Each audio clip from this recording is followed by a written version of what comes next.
বর্তমান সময়ে আপনার কেমন দিনগুলো যাচ্ছে বা কেমন কাটছে আপনার সেই দিনগুলো একটু যদি আমাদের বলতেন।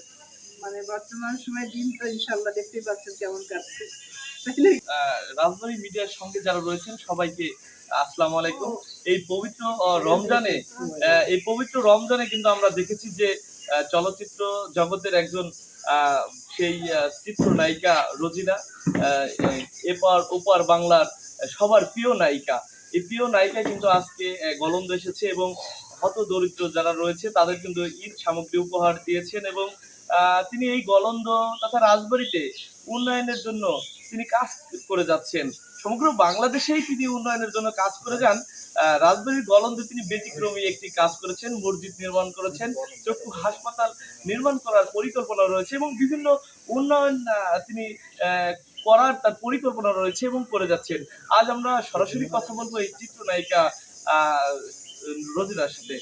আচ্ছা, আপনি আজকে ঈদ উপহার বিভিন্ন শ্রেণী পেশার মানুষকে দিলেন বা সর্বোপরি আপনার কেমন লাগছে এই ঈদ উপহারগুলো দিয়ে? আমার খুব ভালো লাগে। আসলে আমি মনের আনন্দে কাজগুলো করি।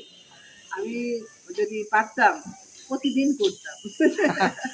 হ্যাঁ, সেটা সম্ভব না।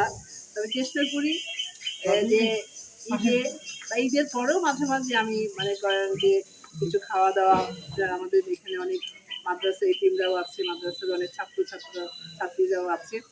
তো মানে বিতরণ করার জন্য আশেপাশের আমাদের যারা লোকজন আছে তাদেরকে বিতরণ করি। তো আমার খুব আনন্দ বোধ করি আমি। আনন্দের সাথেই করি। আমার খুব ভালো লাগে। বর্তমান সময়ে আপনার কেমন দিনগুলো যাচ্ছে বা কেমন কাটছে আপনার সেই দিনগুলো একটু যদি আমাদের বলতেন। মানে বর্তমান সময়ে দিন তো ইনশাআল্লাহ দেখতেই পাচ্ছেন কেমন কাটছে।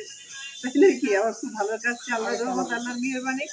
আমার মা-বাবার দোয়ায়, আপনাদের দোয়ায় আমি আল্লাহ সুস্থ আছি, ভালো আছি। এটাই হলো বড় কথা। এই গলন্দর মানুষের আচ্ছা দাঁড়ান তো একটু তো রোগটা বেশি আসছে। রোদটা আপনার মুখেও লাগে। হ্যাঁ।